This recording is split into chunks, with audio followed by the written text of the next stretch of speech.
Hi folks, we're coming towards the end of what is known as the Book of the Covenant, and I called this little section Exodus 22:16 to 23:9, acting justly and loving mercy, and you'll know that that comes from Micah chapter 6 verse 8. He has shown you, O mortal, what is good, and what does the Lord require of you? To act justly, to love mercy, and to walk humbly with your God. Now, do remember that these instructions that have been given to the people of Israel about to go into the land of promise, about how they should set up God's new society in that land. Um, so whenever we come to apply it to ourselves, we go through that same grid I've mentioned several times. What are laws that are specific to the land in which they settled, to the people they were at that particular point? And therefore, how do we nuance those applications to a scattered kingdom of God across the whole world? What are some of the moral principles that abide to the people of God all throughout time? And what are some of the more sort of ceremonial bits of the law that are sort of taken up paradigmatically in the temple and Jesus's fulfillment of all the sacrificial system? So, bear that in mind all the way through. And when we come to the end of chapter 24, we've ended the section that is called the Book of the Covenant, which is all of these instructions specifically related to the people going to the land. And then much of the rest of the book of Exodus is related to the building of the tabernacle and all the ceremonies and pictures that go with that. Excuse me. Now, just one other comment introductorily is to say, inevitably in every single one of these chapters, we could go into much more detail. I'm guessing that we would all struggle to do it at anything of a slower pace. What I'm really hoping to do, and there'll be 27 talks in this series, is to just give you a 20-odd minute introduction, bird's eye view, as it were, as to what's going on. I mean, as you know, I'm writing a commentary on this, so there's a lot more detail in every one of these chapters in due course. But I'm really hoping that I open up the book of Exodus so that in your connect groups, you're concentrating on how do we take what we've learned from this passage and apply it to our lives today.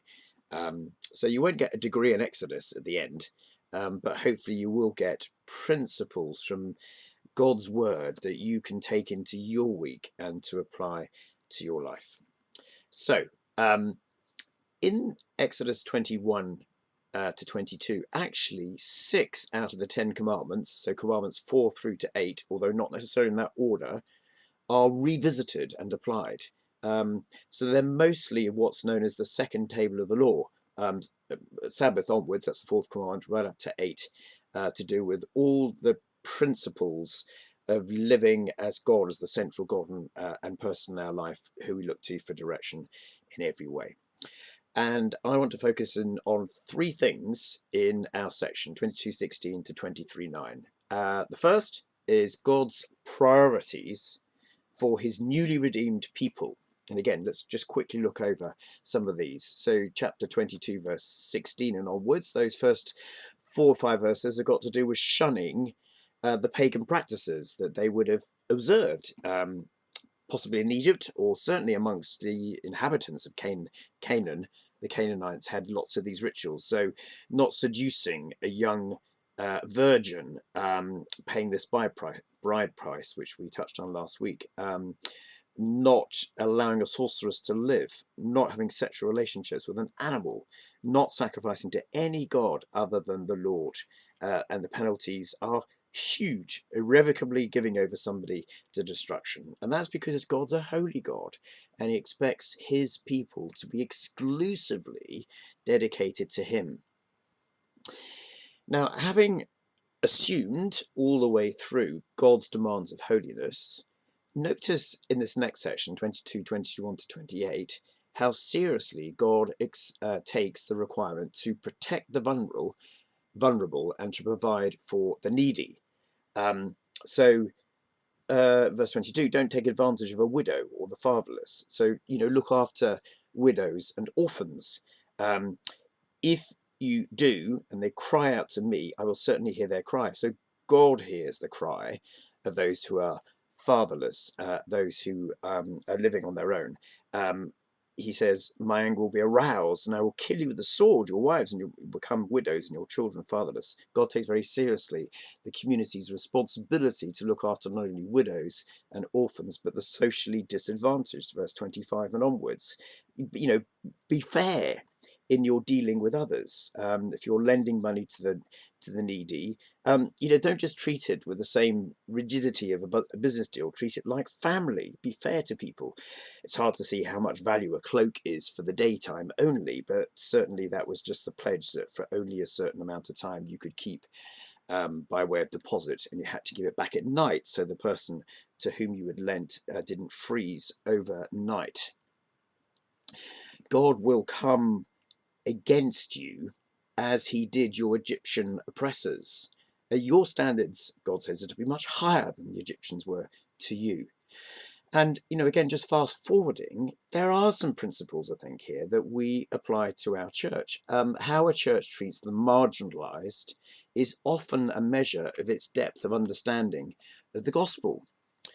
Not because, as perhaps was famously written in a book, that God is biased towards the poor. Certainly God seems to be affectionately attached to meeting the needs of the poor. But the reason why God shows affection to the poor, to the marginalised, to the widowed and the orphan is because God is a God of justice. God wants people to be treated fairly.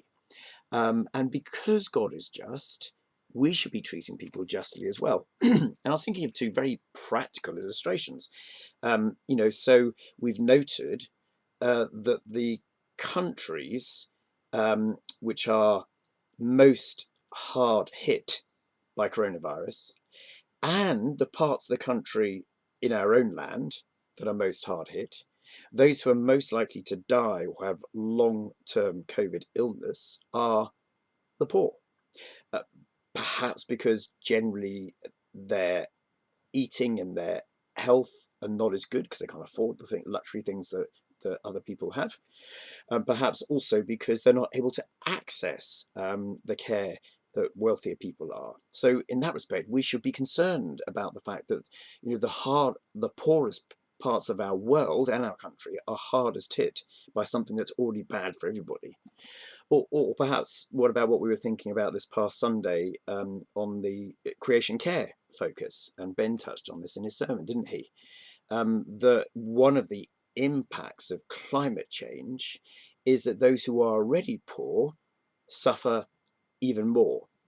So water supplies dry up, which means there's not enough to drink, there's not enough clean water around, there's not enough crops that are sustainable. And the wealthy nations are not only guilty of creating more pollution and harming the ozone layer and warming the climate, but actually they're also guilty of oppressing the poor. And therefore, I think there is a gospel mandate actually to be concerned about the alien, the widow, the orphan, the marginalised in our community. And you find it here actually buried in Exodus 21 and onwards, as well as in Leviticus and Deuteronomy as well.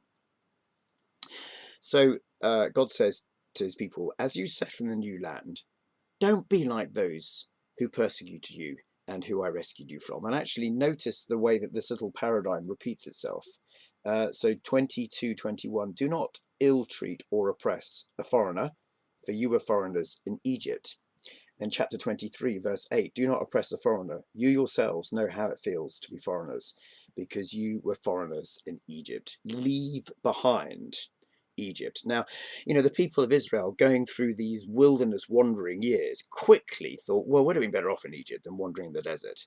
And the glamour they perceived of living in captivity became more attractive and very often became to replicate the Egyptian practices in their lifestyle. No, identity markers of God's newly redeemed people should be in their love and their care for the marginalized. And how different do Christians look to non-Christians?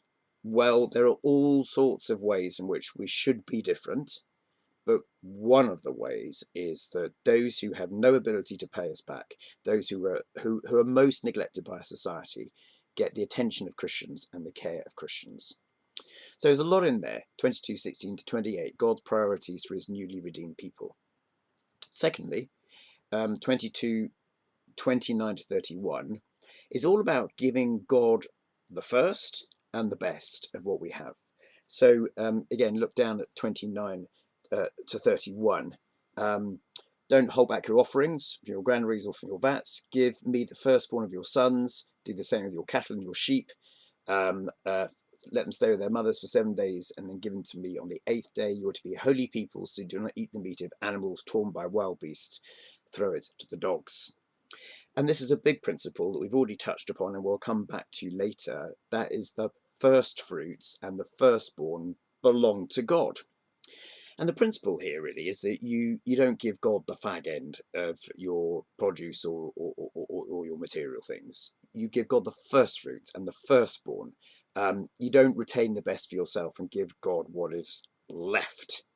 You give God what is right, as the joke often goes.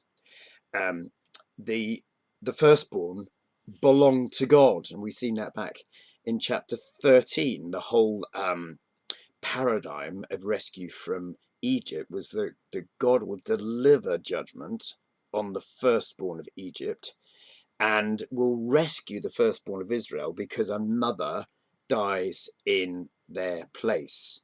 So the principle carries on, but actually it was even there back in Genesis chapter 17 verse 12 that the firstborn, rather than being killed, sacrificed to God, they are redeemed with the blood of a slain lamb instead.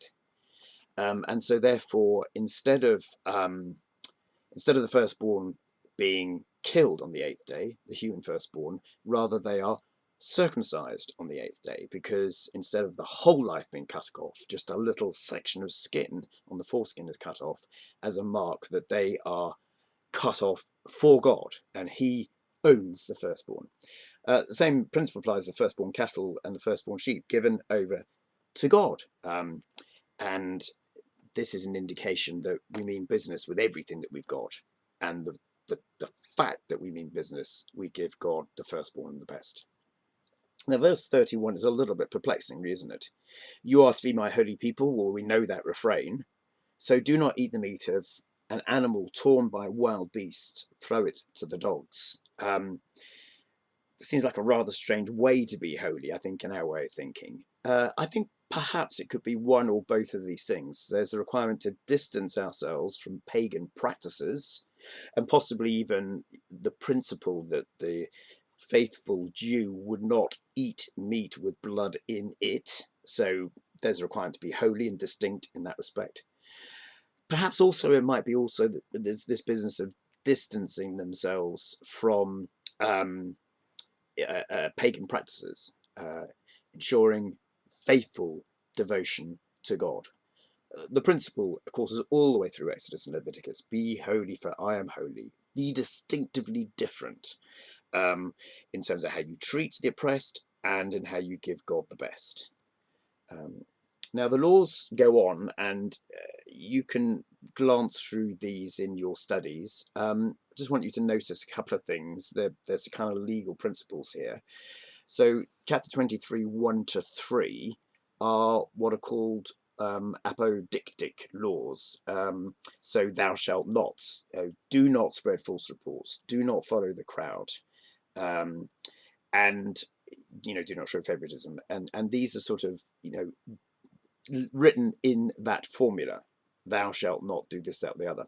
Whereas 23, 4 to 5 are kind of more like case laws. So if you come across an enemy's ox or donkey, this is what you were to do.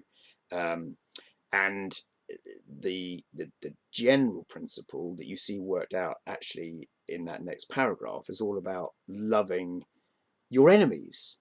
Now, we tend to think it's a New Testament principle, isn't it? That, you love your neighbour as yourself and you hate your enemy. Jesus actually seems to say that's often the way the Old Testament law's been applied. But no, not so according to 23:4 and onwards. That you're even to show love and care to those who are not your own people. And again, this section closes with that reiteration. You yourselves experienced injustice and enslavement in Egypt, verse 9. So remember what it's like to be a foreigner in a strange land, and make sure you treat people accordingly. So that's the second section, giving God the first and the best. And then thirdly, 23:10 to 19, and again moving quite fast here. And for me, this is all about the rhythms of life that mark out God's holy people. And I'm just going to touch on two things because I'm aware of the time going. The Sabbath Principles, 23:10 to 13, are really an expansion of Exodus 20, verse 8, about honouring the Sabbath day by keeping it holy that you may live long in the land. How do you keep the Sabbath holy?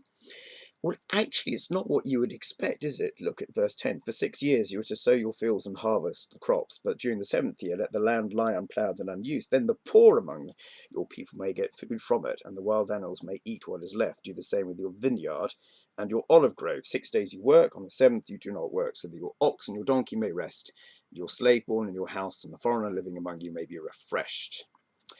Now, keep the Sabbath holy, says the commandment. How? Well, you'd expect by not doing anything on that day and offering everything to God. Here it says, no, let the land rest, let your people rest, let your animals rest. Your offering is not primarily sort of upwards to God, but actually outwards to the poor by letting them have rest. You're actually doing something that means that the poorer among you may get food, so that there's actually gleanings from to get around the edge of the field. You're making sure that your ox and your donkey don't get so overworked that they die. Now, there's a certain amount of self-interest there because you don't want your animals to die, but it's interesting that this bit of Exodus concentrates on the horizontal dimension of true worship of God. I wonder if you thought about that before. That, if we put God first in all things, including keeping a Sabbath rest, it's good for the creation and benefit for the poor. We've spoken about how in lockdown, the jet streams have reduced from our skyline. And we were challenged again by Ben on Sunday to reduce our international travel, and also in lockdown, the factories and we're not creating as much muck to go into the sky. And actually, some of those principles are here a little bit in Exodus, aren't they? Treating creation well, so that the land may rest and so that the poor may get benefit. Now, just one other thing under the sort of rhythm of life that the redeemed people of God are to mark are the 3 annual festivals that are listed from verses 14 to 19. The Festival of Unleavened Bread, verses 15 and 16, that remembers the fact that when they escaped out of Egypt, they made bread that didn't have yeast in it because they were going in a hurry.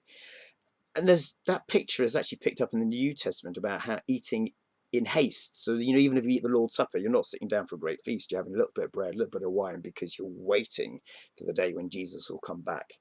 That's what the principle of the unleavened bread feast is. The principle of harvest is that nobody comes empty-handed. You bring the first fruits of your crops, as you did the first fruits of your offspring and of your animals. And this picture of offering first fruits is also the language that's used 1 Corinthians 16 verses 1 and following, that Christ raised from, 1 Corinthians 15 verse 20, I meant to say. 1 Corinthians 15 verse 20 says that when Christ was raised from the dead, he was the first fruits of all those who sleep, and that we one day will be as he is. Because as Jesus was raised from the bread, he was the first fruits of the crop, and one day we'll be raised too. He goes on in the next chapter, 1 Corinthians 16 verses 1 and following, to talk about, therefore, set aside some offerings, so that when I come among you, you can give it to me that I can distribute it to the poor. So quite a lot of principles really on how we give to God and we anticipate the fact that God will bring in the full harvest. And then finally, apologies for the haste, there's quite a lot here, the Festival of Ingathering, verse 18 and onwards, which again is just a celebration of God's provision. So the general principle is that feasting's not for now, it's for the future. That's the unleavened bread. That now we enjoy the first fruits, which we give to God, and we wait for the full harvest, which is yet in the future, and that we celebrate God's provision, but still wait for its full fulfillment. So even though they were still looking forward to entering to the land, we too, as God's redeemed people, are looking forward not to enter into the land, but to enter into our final rest, when we will know the full harvest of what we enjoy in part now. Well, I hope that will give you a few seed thoughts for your discussion, and I've sent leaders a few questions, and hopefully it'll help you as you delve a bit further into this great chapter.